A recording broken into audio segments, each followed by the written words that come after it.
혹시 오늘 아침 출근길에 마주친 직장 동료가 인사를 대충 하고 지나갔다고 해서 하루 종일 내가 뭐 실수한 거 있나? 저 사람이 나를 싫어하나라며 끙끙 앓지는 않으셨습니까?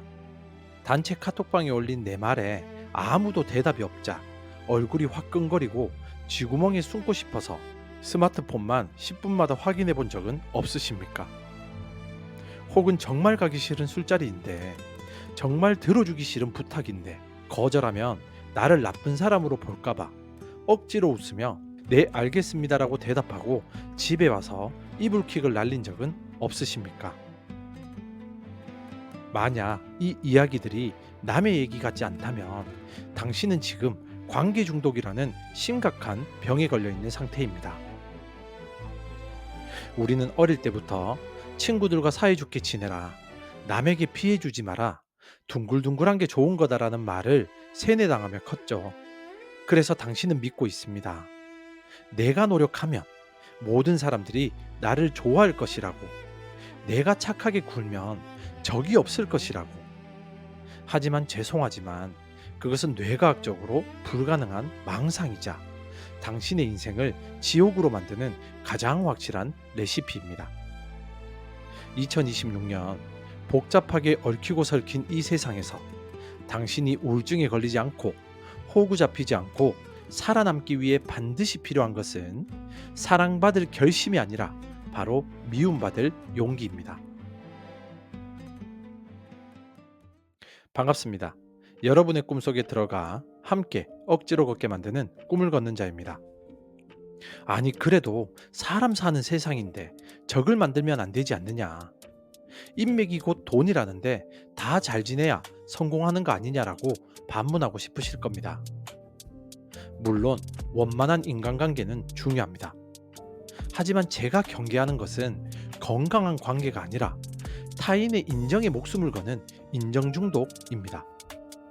내 기분의 리모컨을 남의 손에 쥐어주는 그 나약함 말입니다. 맞습니다. 쉽지 않습니다. 저 역시 젊을 때 지독한 착한 사람 콤플렉스 환자였습니다. 누군가 저를 조금이라도 싫어하는 기색을 보이면 견딜 수가 없었죠. 그 사람의 마음을 돌리기 위해 밥을 사고 선물을 하고 제 자존심을 굽혀가며 비위를 맞췄습니다. 빌려준 돈은 달라고 말도 못해서 떼이기 일쑤였죠. 저는 제가 성격 좋은 사람이라고 생각했습니다. 하지만 어느 날 제가 힘들어지자 그 많던 지인들은 연락 한 통이 없었고 제 곁에는 가족뿐이었습니다. 저는 성격이 좋은 게 아니라 그냥 만만한 사람이었고 제 인생의 에너지를 밑빠진 독에 붓고 있었던 겁니다. 그때의 비참함과 허무함은 말로 다 할 수 없습니다. 여러분이 저처럼 인생의 하프타임이 지나고 나서야 땅을 치고 후회하지 않기를 바라는 마음으로 오늘 저는 뇌과학과 심리학 그리고 아들러의 철학을 빌려 여러분을 그 지긋지긋한 타인의 감옥에서 탈출시켜 드리겠습니다. 당신의 뇌 용량은 한계가 있다. 첫 번째 팩트는 덤바의 수입니다.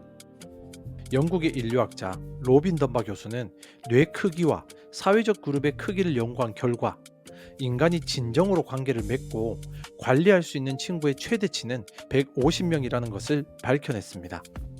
이것은 뇌 하드웨어적 한계입니다. 우리 뇌의 심피질은 그 이상의 복잡한 관계를 처리할 용량이 없다고 합니다. 그런데 26년 여러분의 카카오톡 친구 목록을 보십시오. 인스타그램 팔로워를 보십시오. 몇 명입니까? 500명? 1000명? 3000명? 우리는 뇌의 허용 범위를 수십 배 초과하는 가짜 관계들에 둘러싸여 있죠.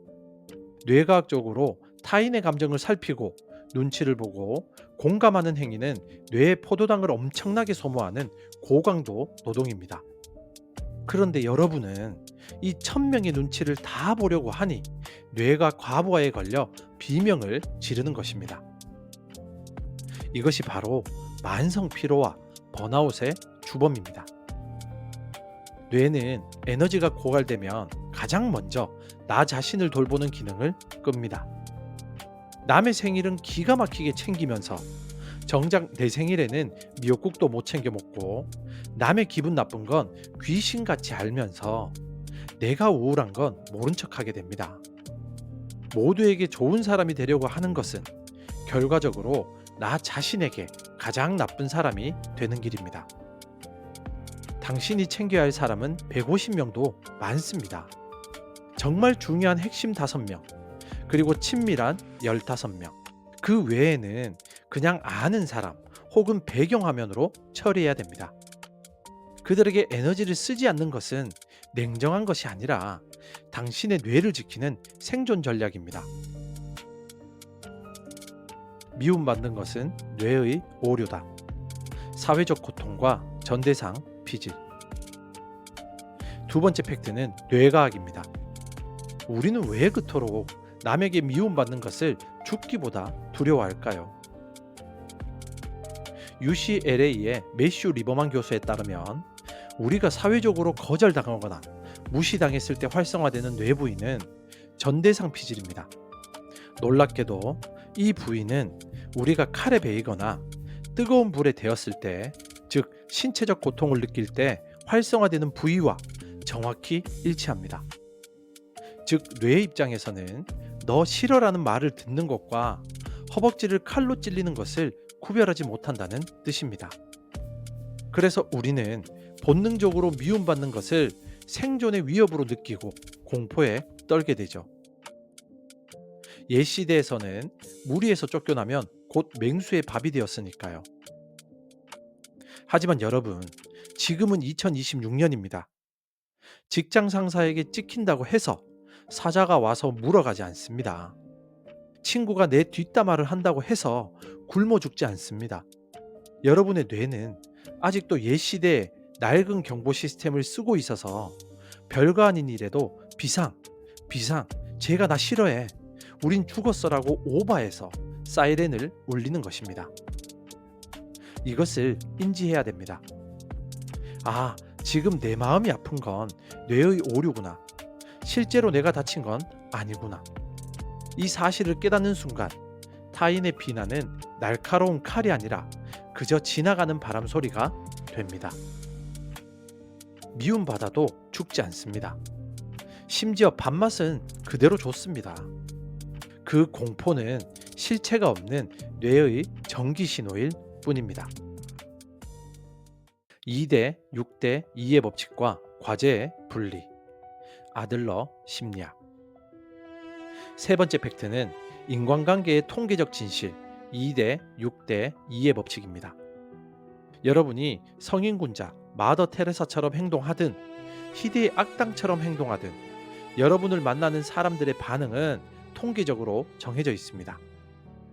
10명을 만났다고 칩시다. 2명은 여러분이 숨만 쉬어도 여러분을 좋아합니다. 무조건적인 내 편이죠.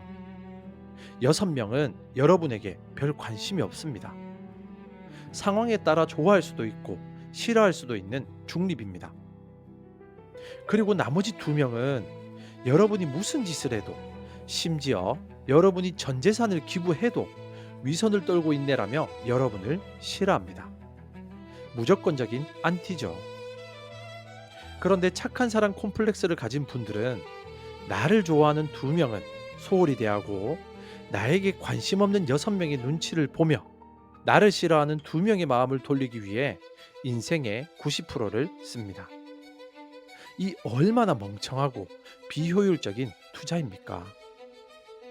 어차피 싫어할 사람은 숨 쉬는 모양이 마음에 안 들어서라도 싫어합니다. 그것은 여러분의 잘못이 아닙니다. 그 사람의 열등감 문제거나 그냥 파동이 안 맞는 겁니다. 여기서 심리학의 거장 알프레드 아들러의 핵심 이론인 과제의 분리가 등장합니다. 아들러는 말했습니다. 타인이 나를 어떻게 생각하느냐는 타인의 과제다. 나의 과제가 아니다. 내가 친절을 베푸는 건 나의 과제입니다. 하지만 그 친절을 받고 나를 좋아할지 싫어할지는 온전히 상대방의 과제입니다. 우리는 상대방의 과제까지 내가 해결하려고 들죠. 신의 영역을 침범하는 겁니다. 내가 이렇게까지 했는데 왜 나를 안 좋아해? 이건 폭력입니다. 선을 그으십시오. 나는 할 만큼 했다. 나를 싫어하는 건 네 사정이다. 네 문제다. 이렇게 쿨하게 넘겨버리는 태도. 내 통제권밖의 일은 쓰레기통에 버리는 태도가 바로 자존감의 핵심입니다. 거울 자아 이론. 당신의 거울은 깨졌다. 쿨리의 사회화. 네 번째 팩트는 찰스 쿨리의 거울 자아 이론입니다. 우리는 타인이 나를 어떻게 보느냐를 통해 내 모습을 인식합니다. 타인이 나를 똑똑하다고 하면 똑똑한 줄 알고 멍청하다고 하면 멍청한 줄 압니다. 타인이 나를 비추는 거울이 되는 셈이죠. 문제는 세상에는 깨진 거울을 가진 사람들이 너무 많다는 겁니다. 자존감이 낮고 열등감이 심하고 세상을 삐딱하게 보는 사람들은 자신이라는 거울이 왜곡되어 있습니다. 그들은 멀쩡한 당신을 비추면서 너는 왜 그 모양이냐? 너는 이기적이다라고 비난합니다. 그런데 당신은 그게 내 진짜 모습인 줄 알고 상처받습니다. 아닙니다. 당신이 못난 게 아니라 그 사람의 거울이 더러운 겁니다. 깨진 거울에 비친 일그러진 내 모습을 보고 성형수술을 하려고 하지 마십시오. 그냥 그 거울을 피하거나 무시하면 그만입니다. 남들의 평가는 나라는 사람의 팩트가 아니라 그들의 기분, 그들의 편견, 그들의 상태를 보여주는 데이터일 뿐입니다. 그 데이터에 일일비 하지 마십시오. 당신의 가치는 당신이 정합니다. 자, 타인의 감옥에서 걸어나와 진짜 나로 살 준비가 되셨습니까? 여러분의 인간관계를 미니멀하게 정리하고 멘탈을 갑옷처럼 단단하게 만들 3가지 실전 행동 지침을 제안합니다. 첫째, 1일 1거절을 연습하십시오. 거절 근육도 쓰지 않으면 퇴화합니다. 아주 사소한 것부터 거절해 보십시오. 점심 메뉴를 정할 때 아무거나요라고 하지 말고 저는 오늘 한식은 별로네요라고 말하십시오. 쇼핑 가서 점원이 옷을 권할 때 생각해 보겠습니다가 아니라 제 스타일이 아니네요라고 말하십시오. 작은 거절을 했을 때 상대방이 생각보다 상처받지 않는다는 것을 뇌가 확인해야 큰 거절도 할 수 있게 됩니다. 거절은 연습입니다. 둘째, 안티리스트를 작성하고 축하하십시오. 나를 싫어하는 사람, 나를 비난하는 사람의 이름을 적어보세요. 그리고 우울해하는 대신 축배를 드십시오. 왜냐고요? 안티가 생겼다는 것은 당신이 드디어 남들의 비위를 맞추지 않고 당신의 색깔, 즉 소신을 드러냈다는 증거이기 때문이죠. 색깔이 없는 물은 아무도 싫어하지 않지만 아무도 좋아하지 않습니다. 안티는 당신이 존재감을 가졌다는 훈장입니다. 윈스턴 처칠은 말했습니다. 당신에게 적이 있는가? 좋은 일이다.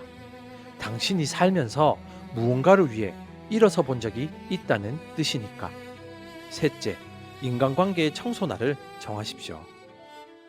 1년에 한 번 혹은 6개월에 한 번 스마트폰 연락처와 SNS 친구 목록을 열어보세요.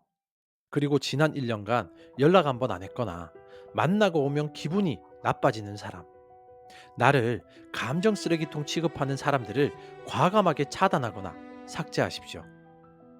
나중에 필요할지도 모르잖아. 천만의 말씀입니다. 내가 잘 나가면 연락하지 말라고 해도 연락 옵니다. 내가 못 나가면 있던 인맥도 사라집니다. 쓰레기를 비워야 새 가구가 들어오듯 나쁜 인연을 비워야 좋은 인연이 들어올 자리가 생깁니다. 오늘의 핵심을 3문장으로 요약합니다. 첫째, 뇌 용량은 150명이 한계다. 모두에게 잘 하려는 건 뇌를 학대하는 짓이다. 선택과 집중을 통해 소중한 사람만 챙겨라. 둘째, 미움받는 고통은 가짜 신호다. 전대상 피질의 장난에 속지 마라. 미움받아도 밥만 잘 먹고 잠만 잘 잔다. 당신은 안전하다. 셋째, 과제의 분리. 나를 싫어하는 건 내 문제가 아니라 상대방의 문제다. 그들의 감정 쓰레기까지 당신이 처리해 줄 의무는 없다. 심리학자 알프레드 아들러는 말했습니다. 인간의 모든 고민은 인간관계에서 비롯된다. 자유로워지고 싶다면 타인에게 미움받는 것을 두려워하지 마라. 그것은 당신이 자유롭게 살고 있다는 증거다. 여러분이 남들의 기대를 만족시키기 위해 사는 것이 아니듯 남들도 여러분의 기대를 만족시키기 위해 사는 것이 아닙니다. 이 차가운 진실을 받아들일 때 우리는 비로소 진짜 어른의 관계를 맺을 수 있습니다. 사랑하는 구독자 여러분, 오늘 누군가가 당신을 미워합니까? 그리고 당신을 오해합니까? 그냥 한 번씩 웃어주십시오. 그리고 속으로 이렇게 생각하십시오. 그래, 너는 나를 싫어해라. 나는 오늘 저녁에 치킨 먹으러 갈 거다. 그 뻔뻔함과 대담함이 여러분의 인생을 지켜줄 가장 강력한 방패가 될 것입니다. 절대 잊지 마십시오. 남에게 피해주는 이기적인 마음을 얘기하는 것이 아닙니다. 그리고 부디 모두에게 사랑받는 꼭두각시보다 소수에게 사랑받는 자유인이 되시기를 바랍니다. 지금까지 당신의 꿈 곁에서 함께 조용히 걷는 꿈을 걷는 자였습니다. 감사합니다.